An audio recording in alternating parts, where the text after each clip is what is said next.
درود بر شما آقای قائم مقامی و درود بر تمام مبارزین سراسر ایران. از گرفتگی صدام پوزش میخوام. همونطور که در روز عاشورا در گزارش ها شنیدین، من فریاد خشمم رو به سر اینها فرود آوردم و به خاطر همین صدام مصدوم شده که هیچ اشکالی نداره. جانم فدای ایران باشه، صدا که ارزشی نداره. آقای دکتر که به آقای قائم مقامی گفتین که به خشونت به تبلیغ خشونت ادامه ندن. آقای دکتر شما اینجا نیستین و نمیدونین که به سر ما چی اومد اون روز.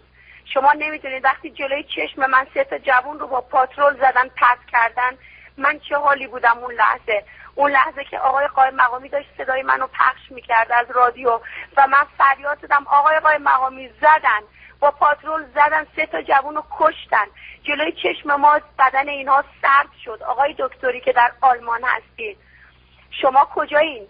شما کجایین که ببینین میزنن؟ شما کجایین که ببینین انگشتای یه بچه رو با چاقو زدن که پرت شد توی جوب انگشتاش و دستش غرق به خون شد جلوی چشم من؟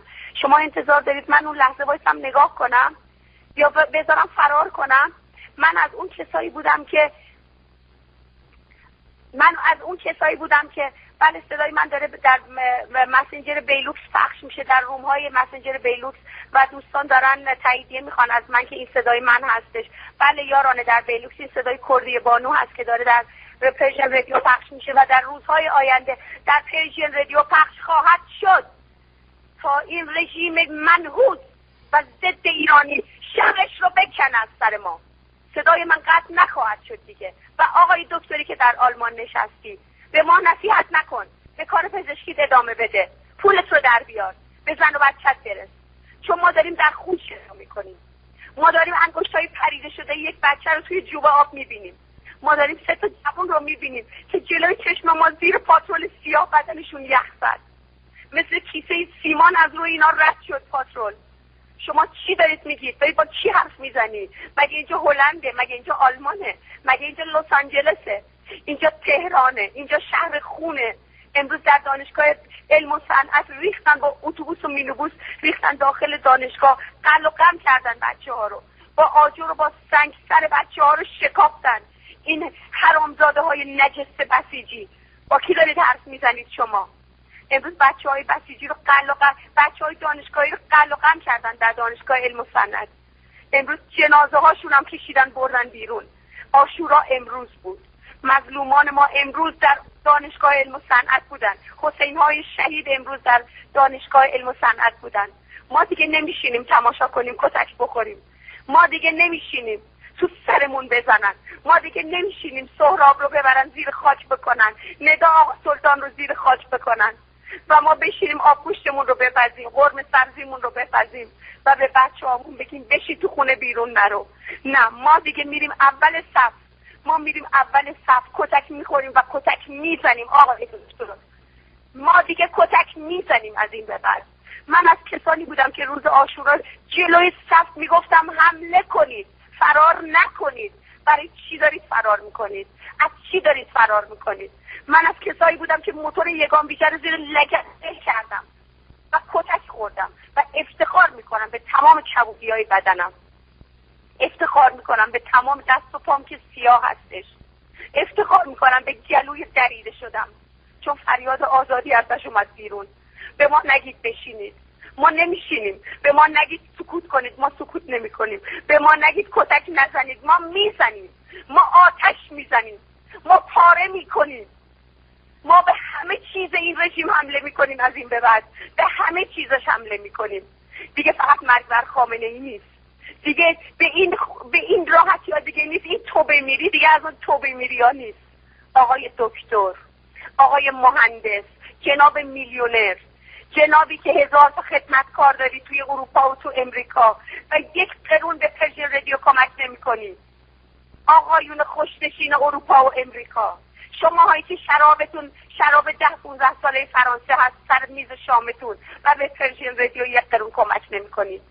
ما هستیم، ما پای پرژن رادیو ایستادیم. ما دیگه صدامون رو خفه نمی کنیم. ما از این به بعد فریاد بر سر رژیم فرود خواهیم آورد و سپاسگزاریم از سعید قائم مقامی، سپاسگزاریم از این دلاور رشید که در کنار ما هرگز ما رو یک لحظه در صحنه تنها نگذاشته. دیدار بعدی ما در خیابان‌های تهران، دیدار بعدی ما منتظر هستیم جنبش سبز تصمیمش رو بگیره دیدار بعدی چه خواهد بود. دیدار بعدی ما در خیابان‌های تهران با مشت‌های گره کرده و با خشم فراوان ایرانی، با خشم رستم بزرگ، بابک خرمدین. من دیروز از صبح با گروه هم در بهشت زهرا بودم، روبروی قصالخانه، با اینکه 3 دور شب بود نخوابیده بودم، ولی صبح زود حرکت کردم. روم خودم رو در بیلوکس مسنجر به دست یارانم سپردم، به دست شاهین پرژین سپردم و سپاسگزارم از یارانم در بیلوکس مسنجر که روم رو تمام روز چرخوندن و اخبار روز رو پخش کردن در روم. ما در بهشت زهرا روبروی قصالخانه 2 قسمت شدیم، یکیمون در قطعه 257، یک قسمتمون در قصالخانه. منتظر بودیم جنازه آقای موسوی رو بیارن. من اگر میگم موسوی به خاطر اینکه خواهرزاده آقای موسوی هست، ما منتظر بودیم جنازه ایشون رو بیارن که با احترام و با عشق به خاک بسپاریم جنازش رو، ولی نیاوردن. تا ساعت 1 بعد از ظهر ما اجتماع داشتیم و همه میدیدن بچهای جنبش سبز اطراف قصالخونه، اطراف مرده‌شورخونه و در قطعه 257 دارن قلقل میزنن، دارن تکه تکه میکنن خودشون رو که این خواسته‌پاری رو انجام بدن، ولی جنازه نیومد. میدونید چرا؟ آقای قائم مقامی شما خردمندین، شما بهتر از من میدونید چرا، ولی همه ایران میدونه چرا.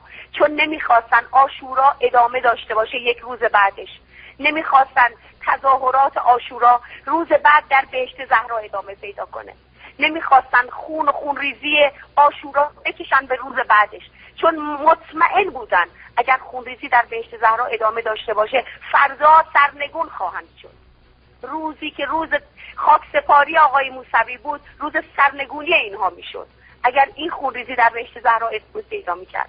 ولی ما بودیم، ما ایستادیم، ما رفتیم، ما با تمام کبودی های بدنمون، با تمام شکستگی هامون، با تمام پاره شدگی های پوستمون، با تمام سوختگی چشممون که از این گازهای اشک‌آور و گاز فلفل، با این تابلایی که تو صورتمون بود رفتیم جلوی قصالخانه ایستادیم و لباس رزم به تن کردیم، ماسک‌ها رو بردیم، سرکه بردیم برای اینکه جلوی گاز اشک‌آور رو بگیره.